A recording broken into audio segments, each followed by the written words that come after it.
Hello friends, ഞാൻ നിങ്ങൾക്കായി പരിചയപ്പെടുത്തുന്ന പുതിയൊരു ആപ്ലിക്കേഷനാണ്. ഇതിൻ്റെ ഗുണമെന്ന് പറയുന്നത് നമ്മളിപ്പോൾ വീട്ടിൽ നിന്ന് പുറത്തേക്ക് ഇറങ്ങുന്ന സമയത്ത് നമ്മൾ മിക്കവരും ഡ്രൈവ് ചെയ്യുന്നവരായിരിക്കാം. നമ്മൾ വീട്ടിൽ നിന്ന് പുറത്തേക്ക് ഇറങ്ങുന്ന സമയത്ത് നമ്മുടെ പേഴ്സ് അതുപോലുള്ള നമ്മുടെ ഡ്രൈവിംഗ് ലൈസൻസ് അല്ലെങ്കിൽ നമ്മുടെ വണ്ടിയുടെ RC ബുക്ക് ഇതുപോലുള്ള ഡീറ്റെയിൽസ് ഒക്കെ ഒരുപക്ഷേ നമ്മൾ കയ്യിൽ കരുതാൻ മറന്നു പോയെന്നിരിക്കാം. ഇങ്ങനെയുള്ള അവസരങ്ങളിലാണ് നമുക്ക് ഈ ഒരു ആപ്ലിക്കേഷൻ്റെ വില നമുക്ക് മനസ്സിലാവുന്നത്. കാരണം നമ്മൾ ഈ ആപ്ലിക്കേഷനിൽ ഇതുപോലുള്ള ഡീറ്റെയിൽസ്, അതായത് നമ്മുടെ ആധാർ കാർഡിൻ്റെ നമ്പർ കൊടുത്തിട്ടാണ് നമ്മളിത് രജിസ്റ്റർ ചെയ്യുന്നത്. നമ്മുടെ മൊബൈൽ നമ്പർ, ഒരു ഇമെയിൽ ID, ആധാർ കാർഡിൻ്റെ നമ്പർ, ഇത്തരം കാര്യങ്ങളാണ് നമുക്ക് ഇതിനകത്ത് രജിസ്റ്റർ ചെയ്യാനായിട്ട് വേണ്ടത്.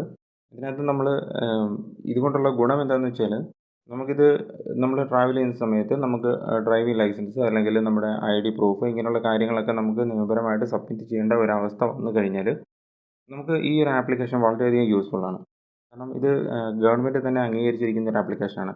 പോലീസ് ചെക്കിങ് അതുപോലുള്ള സംഭവങ്ങൾ എന്തെങ്കിലും ഉണ്ടായി കഴിഞ്ഞാൽ നമുക്ക് ഈ ഒരു ആപ്ലിക്കേഷൻ ഉപയോഗിച്ച് നമ്മുടെ ഡ്രൈവിംഗ് ലൈസൻസ് അല്ലെങ്കിൽ നമ്മുടെ വണ്ടിയുടെ RC ബുക്കിൻ്റെ കോപ്പി ഇങ്ങനെയുള്ളതൊക്കെ നമുക്ക് പോലീസിൽ സബ്മിറ്റ് ചെയ്യാനായിട്ട് നമുക്ക് ഈ ആപ്ലിക്കേഷൻ ഉപകരിക്കും. ഇനി ഈ ആപ്ലിക്കേഷൻ്റെ ഉപയോഗം എങ്ങനെയാണെന്ന് നമുക്കൊന്ന് പരിചയപ്പെടാം. ഇതിനകത്ത് നമ്മൾ ഫസ്റ്റ് ചെയ്യുന്നതുകൊണ്ട് നമ്മളൊരു സൈനപ്പ് കൊടുക്കുന്നു. സൈനപ്പ് കൊടുത്ത ശേഷം നമ്മളൊരു മൊബൈൽ നമ്പർ ഇതിനകത്ത് എൻ്റർ ചെയ്യേണ്ടതായിട്ടുണ്ട്. നമ്മളത് കണ്ടിന്യൂ കൊടുക്കുന്നു.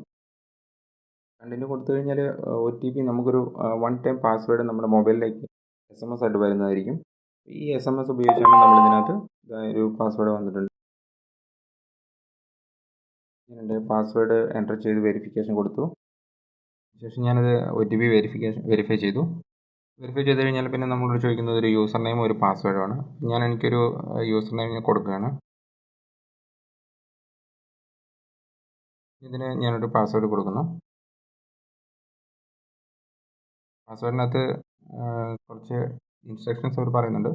ബിറ്റ്വീൻ 3 to 50 ക്യാരക്ടേഴ്സ് ആവണം. അതിനകത്ത് ഒരു ലോ കേസ് ലെറ്റർ, അതായത് ഒരു സ്മോൾ ലെറ്റർ ഉണ്ടാവണം, ആൽഫബറ്റ് ഉണ്ടാവണം, സ്പെഷ്യൽ ക്യാരക്ടർ ഉണ്ടാവണം. ഇത്തരം കാര്യങ്ങൾ അവർ നിർബന്ധമായിട്ട് പറയുന്നുണ്ട്. ഇതിനകത്ത് ഞാനിപ്പോൾ ഒരു പാസ്വേഡ് ക്രിയേറ്റ് ചെയ്യുകയാണ്. ഞാൻ ഇതിനകത്ത് സൈനപ്പ് കൊടുക്കുന്നു. നമുക്ക് ഡിജിലോക്കറിൻ്റെ അക്കൗണ്ട് നമുക്ക് ഓപ്പൺ ആയിട്ടുണ്ട്.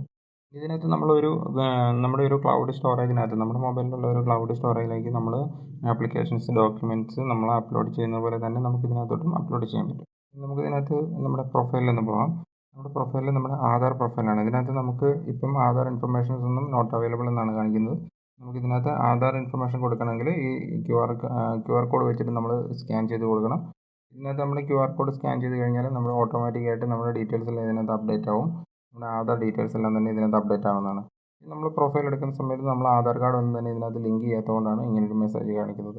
ഇത് നമ്മുടെ വെബ്സൈറ്റിനകത്ത് കയറി കഴിഞ്ഞാൽ, ഡിജിലോക്കർ എന്ന വെബ്സൈറ്റിൽ കയറി കഴിഞ്ഞാൽ നമുക്ക് ഇതിൻ്റെ ഇൻഫർമേഷൻസ് അവൈലബിൾ ആണ്. പിന്നെ നമുക്ക് ഡിജിലോക്കറിൽ കയറി കഴിഞ്ഞാൽ ഡയറക്റ്റ് ആപ്ലിക്കേഷനിൽ പോകണമെന്നില്ല. നമുക്ക് ഡിജിലോക്കറിൻ്റെ വെബ്സൈറ്റിൽ കയറിയിട്ട് അതിൽ അപ്ഡേറ്റ് ചെയ്യുന്ന അതേ അപ്ഡേഷൻസ് നമുക്ക് ഈ ആപ്പിലും ലഭിക്കുന്നതാണ്.